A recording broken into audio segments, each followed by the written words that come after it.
Were you aware that the typical high school romance typically lasts approximately 3 weeks? Well, Katie Thomas and Greg Hollander defied that statistic by a whopping 40 years. They first crossed paths when Katie was a freshman and Greg a sophomore. From that moment onward, they were inseparable. Indeed, theirs was a genuine, almost mythical love that endured the trials of time and remained untainted. Interestingly, Kat and I were married for roughly 30 of those years. At the time, I believed our happiness to be genuine. Our marriage brought satisfaction, and the birth of our daughter Joan only deepened our bond. Generally speaking, during those years, I felt content. Allow me to introduce someone who can fill you in on this significant development. I'm Thomas Marsh, and Katie has been my devoted wife for nearly 3 decades. As previously mentioned, Kat and Greg were high school sweethearts, and indeed, she lost her pureness to Greg. It's a known fact that most high school romances come to an end eventually. However, in their case, it seemed more like a temporary hiatus. Since Greg was a year ahead of Katie in school, he aimed to amass wealth after graduation to marry her. This was a narrative my wife often shared throughout our marriage. Following high school, Greg embarked on a pipeline job in Alaska with his uncle, which marked the beginning of trouble. It seems Greg ceased correspondence shortly after arriving, leaving Kat alone during her senior year. She briefly entertained dating someone named Sam or Simpson, but her heart remained steadfastly with Greg. Despite Kat's patient waiting, Greg remained absent and uncommunicative. Evidently, Greg found fulfillment in pipeline work and adopted a somewhat nomadic lifestyle, convinced that his beloved Kathy was still waiting for him to become affluent and sweep her off her feet upon his return. However, reality painted a different picture. Life moves forward as usual, and nothing remains static. This was true for Katie, who pursued higher education, earned her degree, and crossed paths with me at a party when she was 24. Though I was a bit older at 29, we complemented each other well. I fell for her instantly and believed she felt the same about me. Our marriage was typical, except for a minor hiccup. 2 days before our wedding, a letter arrived from Greg, akin to the prodigal son returning home, urging Kat to meet him. Thankfully, Kat's mother intervened, advising her to focus on her new life and not waste time on Greg, whom she referred to as that crap. Following some emotionally charged moments during which I feared Kat might call off the wedding, she went through with it, becoming my wife, Mrs. Katya Marsh. By the time Greg surfaced, we were already on our honeymoon, and in his despair, he apparently enlisted in the Marines. After our honeymoon, we settled into our new routines, with Kat working as a nurse and myself as an insurance adjuster for a major company. While my marriage remained strong, there was one recurring issue. Greg began texting Katie, and she responded willingly.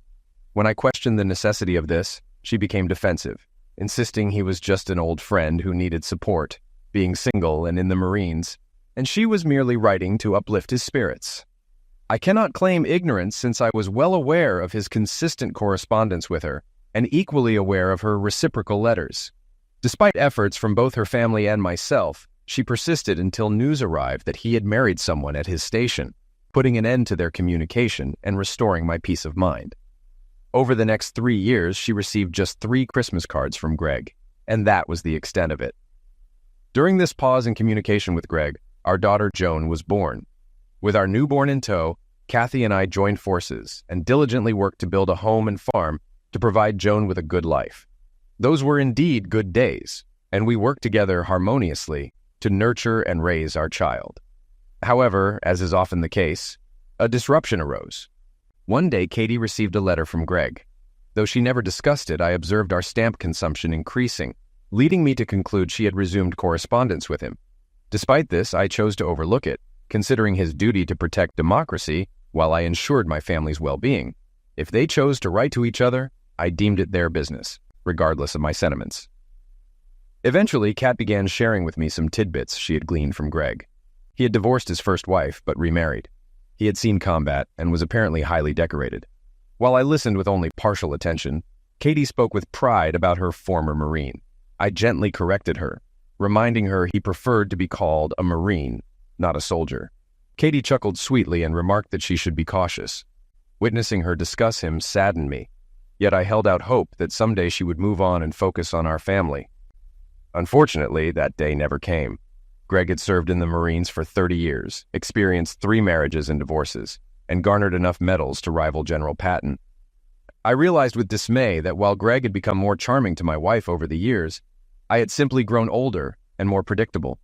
My only solace was the hope that Greg, upon discharge, would settle far from us. Regrettably, that was not the case, and here we are now. Our daughter Joan is now a grown woman, married to a wonderful man named Frank Campbell. Even more delightful news is that they are expecting their first child. At 60, I eagerly anticipate reaching the milestone age of 65, when I can retire and enjoy my remaining years in peace and tranquility. Katie still looks as radiant as ever and has the ability to make my heart skip a beat. Little did I realize that the peace in my life would soon be shattered. One Thursday, upon returning home, I found Kat dressed impeccably, informing me of a dinner reservation at 7. Initially perplexed, I searched my memory for any forgotten anniversary or birthday, only to realize that was not the case. So I went along with it, heading to our bedroom to freshen up and attempt to match Kat's elegance. Dinner was fantastic, and the restaurant was crowded, leading me to suspect Kat had more on her mind than just enjoying the food. As we reached the end of our meal, I turned to her and said, "All right, now you can tell me. I'm in a good mood and won't cause a scene. One of my idiosyncrasies is that I never lose my temper in public. Working in the insurance industry teaches you to keep your composure in public, and that habit spills over into my personal life."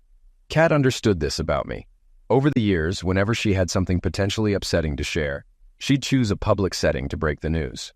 Tonight, I sensed something was off just by looking at her face. After 30 years together, you become adept at reading your partner. I had a sense of foreboding tonight, convinced it would ruin my evening. Finally, with apprehension, she delivered the news. "Tom, I think you should know that Greg is back." I suddenly felt queasy, but I knew it wasn't the food's fault. I stared at her, waiting for more information, but Kat just looked at me thoughtfully. Finally, I broke the awkward silence. "When you say back, do you mean he's back from vacation?" She shook her head and said very quietly, "No, Tom, he's not on vacation. He was discharged from the army and bought a house 2 streets away from us." With that, my panic level began to rise, and I quickly interrupted. "And he's going to live there with his, what, third wife?" And again, she said quietly, "No, he got divorced again, but this time he had to lose part of his pension because of her." I tried to suppress my anger, but I couldn't help muttering, "Crap, it's just too much." Some nearby diners looked at me in surprise. My swearing wasn't because Greg had lost part of his pension to his ex, but because he'd moved closer to us, and I needed to understand his motivation for doing so. I became more assertive. "Katie, you haven't met Greg, have you?" The expression on her face answered my question. She didn't even respond when I asked my next question. "When and how did this happen, Katie?" She also looked a little down when she answered. "Yesterday he stopped by our house to tell me that we are now neighbors." My heart was racing, and I continued the interrogation, very afraid of what I might find out. "Did you sleep with him, Kat?" Once again, her expression told me everything before she confessed. "I did it, Tom, but it's not what you think." I peered into her eyes and almost growled. "I believe, Kat, that my faithful wife slept with someone other than her husband. Now explain to me why this isn't what I think it is." "I did it because he needed me, Tom. When he approached me, he seemed so lost. He's struggling with anxiety or something about a divorce, and he needed me desperately, so I tried to help him. I love you, Tom, but I realize I still love Greg, too." So there it was. My wife had slept with Greg, and he used PTSD and divorce as his way back into Kat's heart and her bed. I stared her down and spoke as firmly as ever in our marriage. "All right, Kat, the damage is done. We can work through this and reclaim our lives, but you can't sleep with him again. Do you understand?" She looked at me tearfully and said quietly but firmly, "I can't promise that, Tom. I love him, and he needs me more than you." It was shocking to hear those words from her, but a public restaurant wasn't the place for our private turmoil. I signaled the waiter for the bill. 10 minutes later, we were in the car heading home when I pressed the issue again. "Kat, how can you be with him knowing you have a husband? Have you forgotten the vows we made almost 30 years ago? Remember forsaking all others?" She began openly crying, and between sobs confessed, "I'm sorry, Tom, but he needs me, and we found each other again. I can't bear the thought of losing him or you." I was at a loss for what to say or do to make her let him go. With a hint of frustration in my voice, I exclaimed, "Well, what then? Shall we take turns having days off?" He gets you for New Year's and I get you for Christmas. Stop it, Kat. You can't have two men. She stopped crying and gazed at me with a peculiar look. How about a break, Tom? Now it was my turn to feel embarrassed. What are you suggesting, Kat? She changed the subject. Listen, Tom, remember about 18 years ago when you took a year off to pursue your master's degree? You did what needed to be done, and then returned to your job and everything was fine. I shook my head irritably. Kat, how can you compare me getting a degree that benefited the family and the company with your involvement with this guy, which only benefits the two of you at this point? I pulled into the driveway and turned off the engine. Kat reached out and touched my face lovingly, making her plea. Tom, I missed my last year of high school with Greg, and if I had that year, we might not be facing this situation tonight. Give me this year and we'll get rid of Greg, and I promise to be the best wife to you. I need this time, Tom, please. I experienced a mix of emotions: sadness, hurt, shock, and depression. The urge to grab Katie's neck and squeeze until her eyes dimmed surged within me. However, I recalled stories about prison and how coup husbands forfeited their freedom and property in fits of rage. I stated, all right, Kat, if this is truly what you desire, feel free to proceed. But it's crucial to note, don't expect my approval. And let me be clear, I don't wish to see or hear from you in any capacity for the entire year. Understand? Also, be aware that in a year, you may have no one to return to.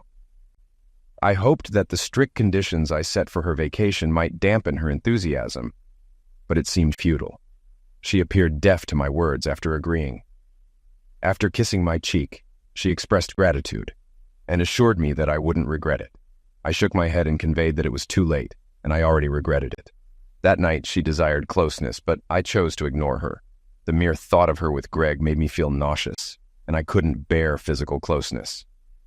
As we prepared for bed, I grabbed a pillow and informed her I would sleep in the guest room. I noticed this deeply hurt her, and part of me was glad, hoping she might reconsider her plans. The following morning, I woke up hoping that last night was merely an aberration and that Kat would have a change of heart in the daylight. I was mistaken. Upon entering the kitchen, I found her preparing breakfast, looking as if she just won the lottery. She smiled at me and gestured towards the calendar hanging on our wall. I couldn't help but notice that today's date, June 6th, was encircled by a thick black line. As I sat at the table, I contemplated the irony of this date. In 1944, thousands of soldiers and sailors fought to liberate Europe from tyranny. Yet today, I lost my wife to another oppressor. Katie seemed almost giddy as she served me breakfast. Placing it in front of me, she said, I understand your concerns, my love, but a year from today, I'll return to you and be solely yours. I truly need this time to sort things out and clear my head, and I promise you won't regret it. She smiled contentedly at me before continuing. I called Greg this morning while you were still asleep and informed him about your permission for my vacation. He'll pick me up in an hour. With every word she spoke, my heart sank, but I felt compelled to give her another chance. Kat, you don't have to go through with this. I implore you to take more time to reconsider. You can't be certain that in a year you'll be free from him. Focus on freeing yourself from his hold and working on repairing our marriage. I ask you not to risk destroying what we have. She grinned at me with an air of superiority and spoke gently. Tom, I appreciate the love you've shown by granting me this time. Trust me, I know what I'm doing. Our marriage will be even stronger when I return. Now I need to finish packing, honey, so finish your breakfast. With that, she exited the kitchen, effectively signaling her departure from our marriage. Despite the tasteless meal, I finished eating and proceeded to get dressed. Entering our bedroom, I observed Kat's 3 large suitcases packed with her belongings. She smiled at me affectionately and remarked, I think I have everything I need. Please take these bags to the porch for Greg. I stared at her blankly before responding, No. Her expression shifted to surprise at my refusal. Continuing with my negative response, I added, Listen, if you're determined to destroy 30 years of marriage, you and that idiot can carry your bags together. I won't assist you in this foolish endeavor. Is that clear? Kat appeared on the verge of tears before retorting irritably, He's not an idiot. Greg is a wonderful man and a hero who served our country. He's done more than you ever have. I turned away, muttering, Yes, he's received medals while I've spent 5 days a week working to provide for you and our daughter. You may be right. But it was meaningless. Katie hauled all her luggage downstairs to the driveway. shooting me disdainful looks with each bag she took.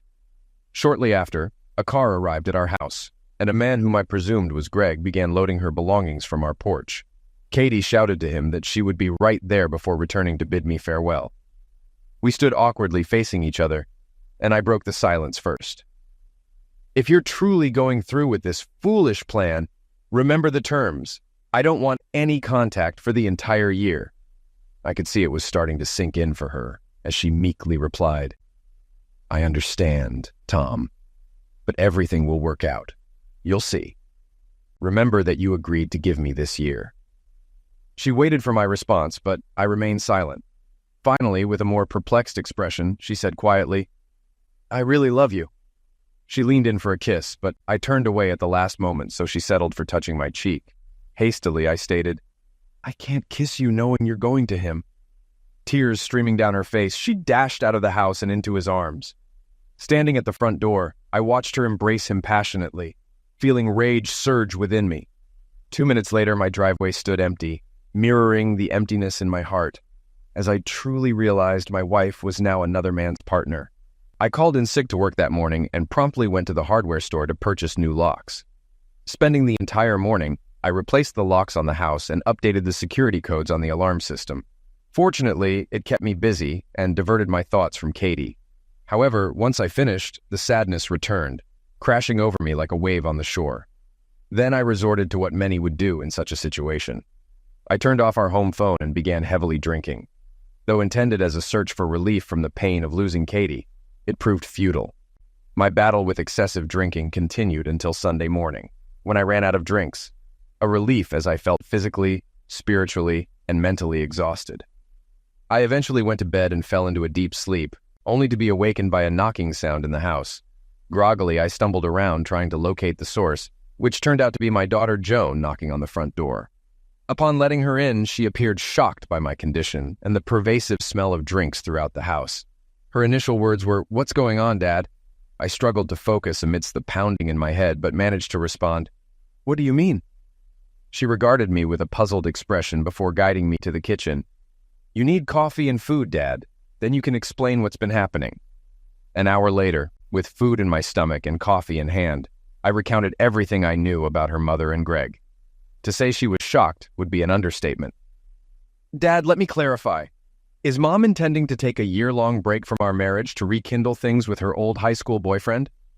I nodded in agreement, stating, "Yes, something along those lines." Her ensuing questions mirrored the ones I'd been grappling with since Friday. "What's your plan, Dad?" I met her gaze, and the words seemed to spill from my lips. "Tomorrow, I'll call in sick again and consult a lawyer." Joan looked saddened and speculated, "I can't believe Mom would do this. Maybe it's a mental disorder." I responded with a blank expression. "I honestly don't know, Joni." She regarded me with a sorrow I hadn't seen before. "I'm at a loss, Dad. I want to advise you to reconsider, but frankly, this seems like your best option." Joan stayed with me for a few more hours, even preparing dinner for later.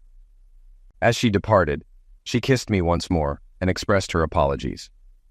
Before she left, I inquired, "Why did you come here today?" She looked into my eyes. "Mom called and asked me to check on you, but she didn't explain why or where she was." I nodded, feigning comprehension. "All right, thanks, and drive safely, dear." I felt quite ill on Monday and also had a meeting with a lawyer. My instincts about Katie were spot on. Even though the divorce tilted in my favor due to my spouse's resistance preventing her from claiming half of my pension, other shared assets remained unresolved. Now I'm certain that taking a break from Katie could present an opportunity to settle those assets. The subsequent 3 weeks passed swiftly, and I was surprised by how easily I adapted to solitude. On the positive side, I felt a burden lifted, no longer responsible for another person. However, the downside was waking up and going to bed alone. I didn't hear from Katie until mid-July.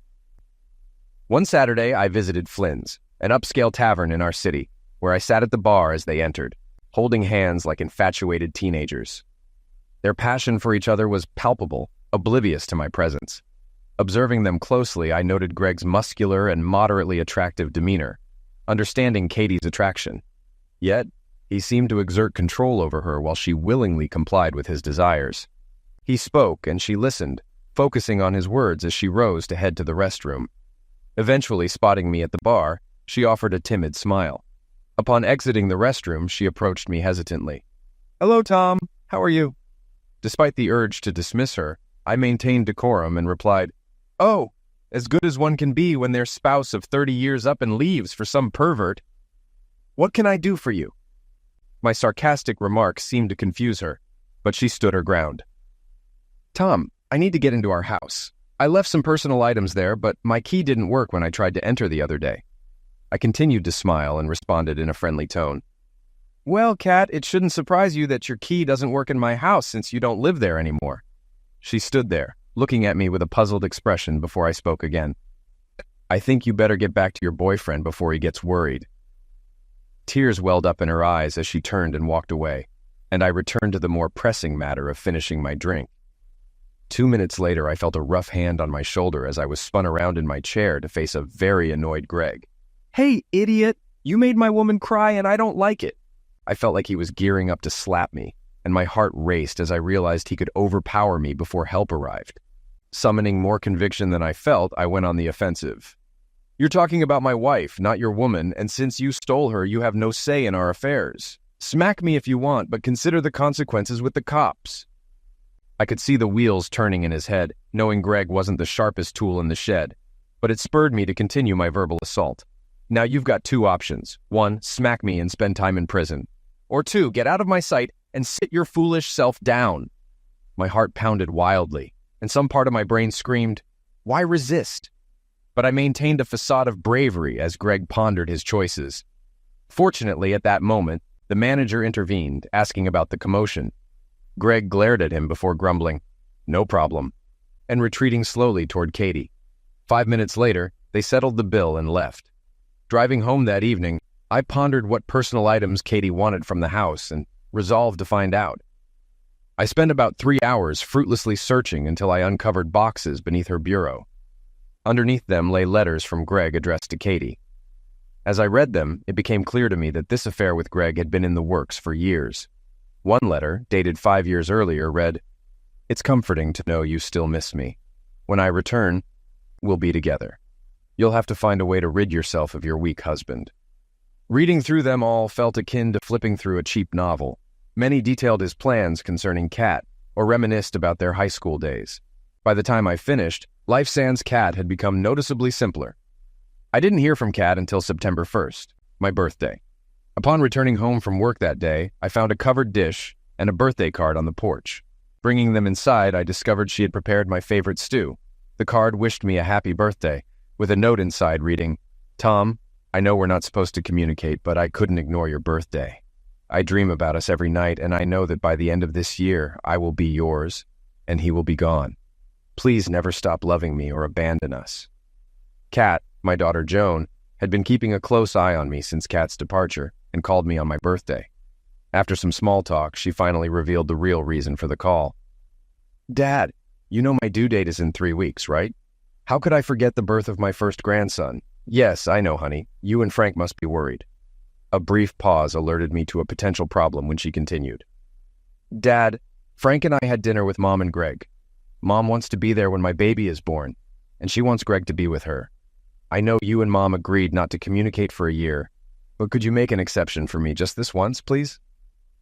Learning that Joan and her husband had dined with them surprised me, but I wouldn't spoil the birth of her first child. "All right, Joan, she can come, and she can bring him if necessary," Joan promptly corrected me.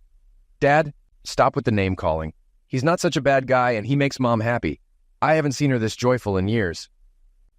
I was stunned. Then anger surged through me as I retorted, "Your grandmother called him names years ago. Nothing has changed. First, you're all dining together, now you're defending him. I don't know what he's up to, but he's slowly tearing my family away from me. Just out of curiosity, when are you going to start calling him Dad?" She spoke quickly, regret evident in her voice. "Dad, I'm so sorry. I didn't mean it like that. I can imagine how you feel, and I'm truly sorry." I interrupted her apology and said coldly, "It's okay. Forget about it. Listen, I have something in the oven I need to attend to. Behave." She said she loved me and hung up. It was probably then that I realized my life would never be the same, and it was time to resist. Firstly, I began liquidating my assets to reduce my net worth. Secondly, I shed my fear and re-entered the world. The next days were stressful. First, I received legal advice on asset management from my lawyer. Then, I obtained self-defense insurance in the form of a stun weapon, prepared for any altercation with Greg. Thirdly, I booked a trip to Vegas in October. And fourthly, I sought companionship online, hoping to find a woman my age seeking a stable, long-term relationship. Regarding my possessions, I have the option to utilize them or bestow them to others. Since my spouse doesn't reside with me, it appears to be my responsibility to decide how to divide our belongings. What intrigued me about the situation is the significant flexibility it granted me in shaping my future plans. During Joan's childbirth, I was at my workplace, and my secretary answered the phone. It was her husband, Frank, bursting with joy to inform me that I had become a grandfather. I extended my congratulations and promptly made my way to the hospital. Upon arrival, I located Joan's room and headed straight there. Approaching the door, I overheard her conversation with Katie. "Mom, what you and Dad are doing seems utterly pointless. Do you truly want to lose him to Greg?" Katie's voice was reassuring. "Don't fret, Joan, I won't lose your father. His love for me is too strong for him to ever leave. Besides, what I share with Greg now is incredible. It's difficult to articulate, but every day feels like high school, only better now that we can be together physically. He treats me like I'm his princess, and he sweeps me off my feet every night.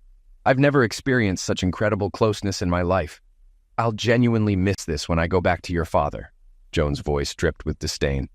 "Mom, I don't want to hear about your bed life with Greg. I acknowledge he's an exceptional man, and you two seem perfectly matched. But I want my child to have grandparents who are together, not separated or arguing. Please, Mom, you need to return to Dad, and you'd better do it before it's too late. He might be dull and predictable, and definitely not in the same league as Greg, but Dad will always be there for you. Greg is undoubtedly a catch, but all ships sail eventually. On the contrary, Dad is a steady presence. He won't abandon you if you do everything right. If necessary, beg him on your knees, but convince him to take you back." There was a brief silence before Joan fervently pleaded, "Mom, don't wait too long, or you might lose him." Kat's voice betrayed her misguidedness once again. "You don't need to worry about your father and me. When I'm done with Greg, he'll welcome me back with open arms." Joan's voice held a heavy dose of skepticism. "I understand you think you know Dad, but I've seen and spoken to him, and he's changing, and not for the better, it seems. He appears bitter and more distant since you left. Are you really willing to risk our good 30-year marriage for your high school sweetheart?" Having heard enough, I seized the opportunity to enter the room and exclaimed with a forced smile, "Hey, Mom, congratulations on your new son. You two must be thrilled." I went over and embraced Joan, pointedly ignoring Katie. It was immature of me, but it seemed easier at that moment. Katie shot me a dirty look, but Joan beamed as she asked, "Have you seen him yet, Dad?" I shook my head. "No, sweetie. I just came to check on you." Eventually, tired of the insults, Katie intervened in a less than friendly tone. "Hello, Tom. How are you?" I glanced at her for a moment, then redirected my focus to Joan, inquiring about the birth and the baby's name. At the mention of the name, Joan's face lit up, and she exclaimed happily, "Frank and I both agree we want to name our baby Thomas after you, Dad." At this, Katie solemnly excused herself, stating she was going to see the baby. Once she left, I took Joan's hands and spoke in a serious tone. "Joan, you know your mom and I probably won't reconcile." I could see my words hit her hard. "No, Dad, I don't believe that. She'll come to her senses soon and come back home." My eyes welled up as I continued. "Baby, I now realize I was never enough for your mother. Something will happen soon." Shock and disbelief crossed her face. "What?" I smiled sadly. "In the near future, I'll begin divorce proceedings, after I sort a few things out." Tears filled her eyes as she spoke. "Oh, Dad, I told Mom she should plead for you to return, but it's too late now, isn't it?" I nodded in agreement. "Yes, I won't be able to reconcile with her. The memories of her betrayal would be too much for me. But please, don't say anything to her yet, all right?" She nodded and drew me in for a kiss. We chatted for a few more minutes about various topics, purposefully avoiding any mention of my wife or her lover. Finally, I promised to return the next day and left her to admire the baby. Navigating to the children's ward, I found my grandson among numerous other babies. I was struck by how small and precious he was, realizing the beauty in the moment. Frank approached me, standing between Katie, Greg, and myself with a smile. He handed me a cigar. "Here, Dad, smoke to celebrate." I tucked the cigar into my pocket and gave Frank a pat on the back. "I'll save this for later, son. Thank you." Watching my wife and her lover holding hands like teenagers made me feel nauseous. "Listen, Frank, I'll come back tomorrow when it's less crowded and the air is fresher, if you catch my drift." Frank smiled knowingly. "I completely understand, Dad, and I don't blame you one bit." As I prepared to leave, Kat timidly called out to me. "Gosh, Tom, it feels like just yesterday we were bringing our baby home, and now it's surreal that our baby has one of his own. Time flies, but it flies too fast." I glanced at her, still hand in hand with Greg, and left the room without a word. She looked puzzled as I left them standing there. October arrived, turning out to be my best month since Katie's departure. I ventured to Vegas with the intention of hitting the tables and losing as an excuse to diminish our shared assets. However, what made the trip truly enjoyable was the woman I encountered there. Miranda, a mature woman around 50, surprised me with her continued profession, explaining that many men seek an older woman, and in my case, she was right. Miranda was pricey, but she made me feel more alive than I had in years. For the first time since Katie left, I didn't really miss her at all. Miranda was skilled both in and out of bed, and she showed a genuine interest in me, probing for details about my soon-to-be ex-wife and her new partner. Before the night concluded, Miranda knew as much about me as I did. Moved by my story, she gently caressed my face before departing. "Tom, I've only known you for a few hours, but I feel compelled to tell you something. You're a good person, and that's a rare find, believe me, as I've seen and been with thousands of men. I can count on one hand those I truly liked and respected. You're one of them. Your wife has no clue what she's letting go of. However, don't let her actions and foolishness change who you are. And if you ever find yourself back in town, give me a call, because I'd love to see you again." Miranda and my Vegas trip left me more bewildered than when I first arrived. Mulling over Miranda's words, I came to the realization that she was correct. Despite Katie's 3 decades of being a devoted wife and mother prior to her betrayal, I was set on seeking vengeance. No, I refused to let this marriage leave me broken. Upon my return from Vegas, I instructed my lawyer to begin drafting divorce papers. Additionally, I resolved to gather more information about Greg Hollander. Acting on my lawyer's recommendation, I hired a firm to delve into his background from high school to the present. Despite the firm's hefty fees, I didn't hesitate, knowing half the expenses would be covered by Katie's share. Assured of the firm's thoroughness, I was confident they'd provide all necessary information before Chris makes. I also broached the topic of transferring to a branch office of our company with my boss. Initially taken aback, considering my previous aversion to relocating, my boss promised to look into it and inform me. Thanksgiving loomed as the next obstacle I had to confront.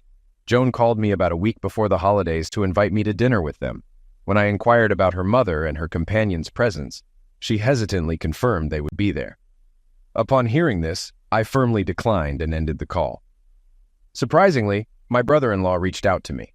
Subsequently, Frank called my office and requested a meeting. We agreed on a time and met at a conveniently located bar in the city center for a quiet drink. That evening, I noticed Frank was agitated. After exchanging initial pleasantries, I ordered 2 double scotches. Sensing something was bothering my son-in-law, I sat back and listened as Frank confided in me about what was happening with my wife and daughter. "Dad, you won't believe it, but they're both infatuated with him. It's all Greg this and Greg that. You'd think he was the guy from the beer commercial, the most interesting man in the world," Frank said before taking a sip of his drink. I was surprised by his frankness and began to wonder why he had come to persuade me to attend Thanksgiving. I needed to understand, so I asked, "Do I understand correctly, Frank, that you don't approve of dear Mr. Hollander?" Frank looked at me with evident anger. "Dad, this man is arrogant, self-centered, selfish, and worse. He's so in love with himself that I can't fathom where he has any room left for Katie." Realizing his outburst, his expression shifted to one of remorse, and he quickly retreated. "Sorry, Dad, I didn't mean to disrespect." I reassured him with a smile. "No worries, son. Don't be offended. When did you start calling her Katie instead of Mom? You seemed devastated when she left you. Since then, I've lost all respect for her." Now I was curious. Why did her departure affect you, if I may ask? His face flushed with anger once more. "I'm sure you noticed during the time I was with Joan that I never discussed my parents with you guys, and I appreciate that you never inquired about them. The truth is my mother cheated on my father. After that, they split. and my father never recovered. He drank himself into oblivion, and my mother died in a car accident with her lover. I despise cheaters, and now that Katie has become one, I can't stand her anymore. I'm pretending for Joan's sake, but I'm worried. I had never heard about Frank's parents before and empathized with his pain, yet I was also intrigued by his apprehension. "Frank, you mentioned being worried. What's on your mind, son?" He took a deep sip from his glass, ordered another, then turned to me. "I might upset you with this, but you asked. The saying, like mother, like daughter, worries me. If Katie has turned into a cheater and keeps praising it to my wife, how long before Joan gets tempted to stray too?" My eyebrows lifted at his concern. "I see where you're coming from." I joined him, taking a contemplative sip of my drink, pondering my next steps. "Listen, Frank, don't lose hope. I have some surprises up my sleeve, and I think things might start to change in the new year. Also, strictly between us, I've got plans to make it a good Christmas for you and Joan, but not so much for the others, if you catch my drift." Frank's smile emerged for the first time since we sat down, and he spent the next 15 minutes trying to pry information from me, to no avail. As we wrapped up our meeting, I smiled again. "Aren't you forgetting something, Frank?" He looked puzzled. "What, Dad?" I put a hand on his shoulder. "Shouldn't you try to persuade me to be a big boy and attend Thanksgiving?" Frank's smile widened. "Oops. Okay, will you come to Thanksgiving, Dad?" I shook my head in response. "No, but I appreciate the invite." Joan called me twice more before Thanksgiving, pleading for my attendance until I finally put my foot down. "Look, Joan, when your mother left me back in June, I made it clear there'd be no contact for a year. She wanted to end our marriage. I've already broken that rule once for little Thomas's birth. But I won't break bread with them. Is that understood?" The holiday arrived, and I had a frozen dinner. I felt lonely and sad, but it beat watching Katie and Greg exchange looks. December arrived, bringing with it the looming prospect of another family holiday. I dreaded it, but I knew it'd be the last one I'd have to endure. December turned out to be eventful. Firstly, the company offered me a position in Spokane, Washington, starting in January, and I accepted. Secondly, the private investigator's report on Mr. Hollander came through, and it was revealing. Apparently, old Greg had a history of infidelity, with 3 ex-wives divorcing him for infidelity. He also had children from women other than his wives, for whom he paid child support. Furthermore, his last wife received half his pension in the divorce, and he was demoted from an E8 to an E6 in his final year in the Corps. In short, his financial and moral standing appeared rather dubious, if not downright dismal. The latest positive development is that Katie will receive her divorce papers on the first business day after Christmas. Now the old holiday spirit was coursing through me. I phoned Joan to discuss Christmas plans, and once again she pleaded for a true family gathering. When I inquired about Greg's attendance, Joan became irate. "Dad, you need to accept it. He's part of our family now, whether you like it or not." I cut her off abruptly. "You're right, I don't like it, but for the child's sake, I'll be there." Joan appeared genuinely pleased as she exclaimed, "Thank you, Dad. This will make everyone so happy." I doubted that would be the case, but who was I to spoil the fun? 2 days later, upon returning home from work, the phone rang, and instinctively I answered. "Hello?" The line remained awkwardly silent, and I almost hung up when a voice finally responded. "Tom, it's me, Kat." "What's wrong? Kat? Are you hurt?" Her voice sounded hesitant.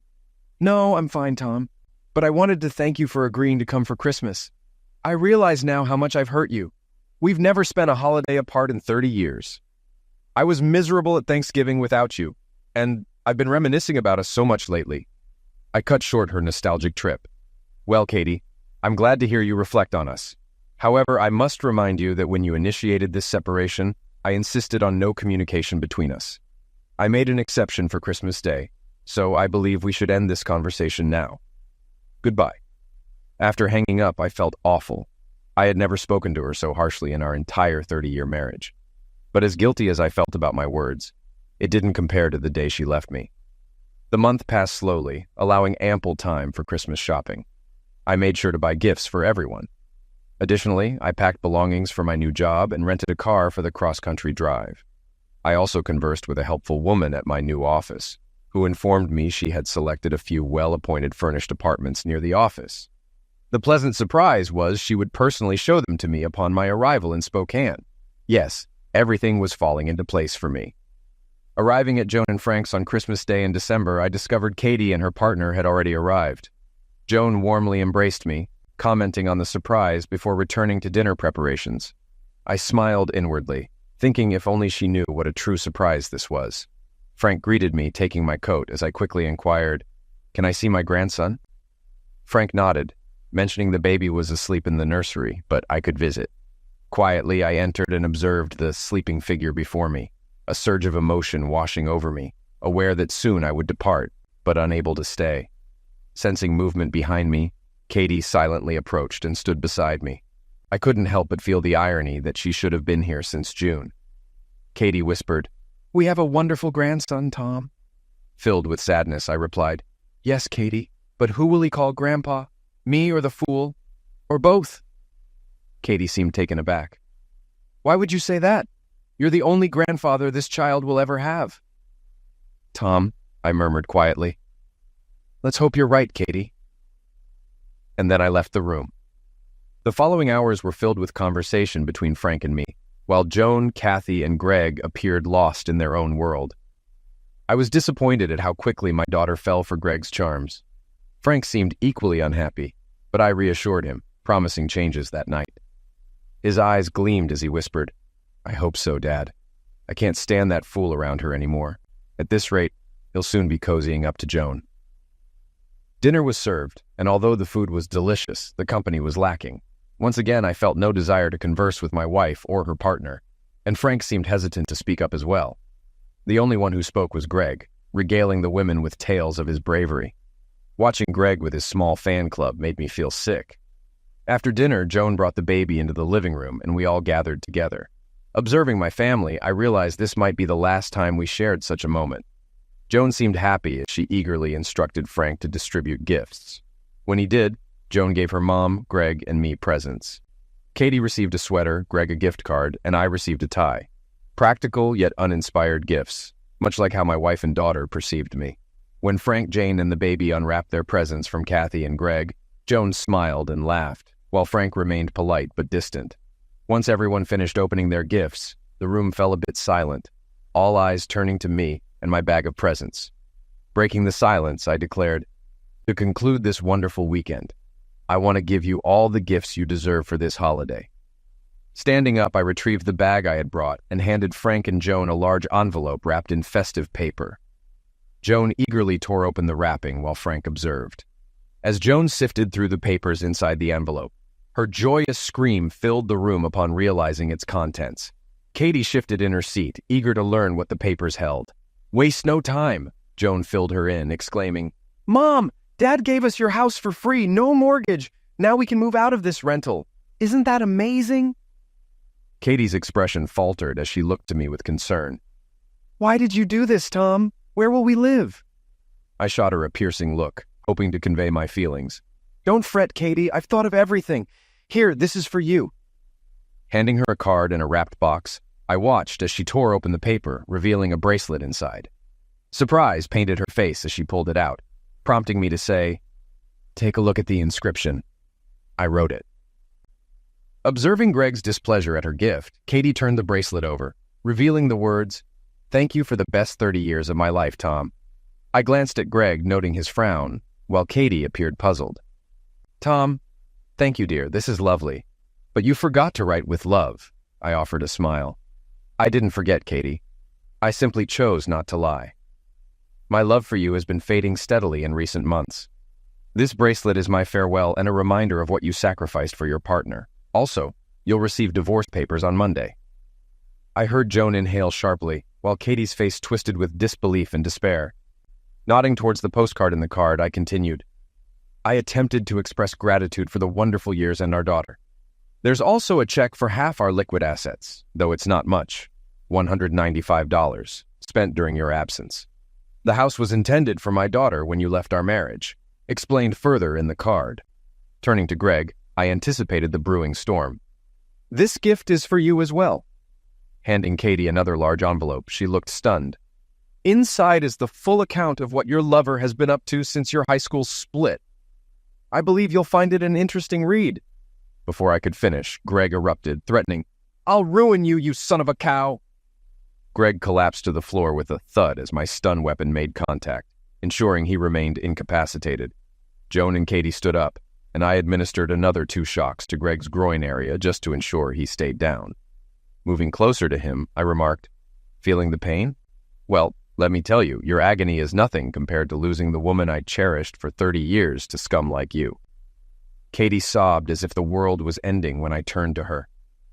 "I know I'm not as exciting as your sergeant, but I won't forget what you did," I said, administering another shock for good measure, relishing in his convulsions. "This never gets old." I glanced back at Katie, summoning more bravado than my shattered heart allowed. "Anyway, since you seem to enjoy this affair, I'm giving you the ultimate gift, Katie. Freedom. Now you can live your life being pampered by day and entertained by night. Perfect for a traitor like you, isn't it?" Katie struggled to speak, choking out, "No, it wasn't supposed to happen like this. I was going to come back to you in June, Tom. I love you." She trembled like a leaf in a storm as Joan rushed to console her, and I zapped Greg once more before Frank intervened nervously. "You shouldn't do that again, Dad. You might run him." Standing over my convulsing nemesis, I looked at the 2 women I loved more than anything. "I'll leave now. Thanks for the lovely day and the wonderful life, as I likely won't see you again, possibly ever." Both women were speechless, staring at me as if I were a stranger. Frank handed me my coat with a satisfied grin. Before leaving, I addressed my daughter, who looked at me with fear for the first time. "Joan, take this as a lesson. If you follow your mother's path, you'll suffer just like she did. You'll lose everything: your husband, your home, your possessions, and the love of your life." Approaching little Tom's crib, I touched his cheek and whispered, "Goodbye, baby. Maybe we'll meet again someday, but I doubt it." Still smiling, I left for the door, bidding the silent room, "Happy New Year, everyone." By the time I reached my car, the shock had likely worn off for the women, or maybe Greg had recovered. But I distinctly heard one desperate voice cry out, "No, this can't be happening to me." Starting the engine, I thought about Vegas on my way to Spokane, where seeing Miranda again wouldn't be unwelcome. As I backed out, Frank emerged from the house, smiling and waving, and I returned the gesture before driving off into a new life out west.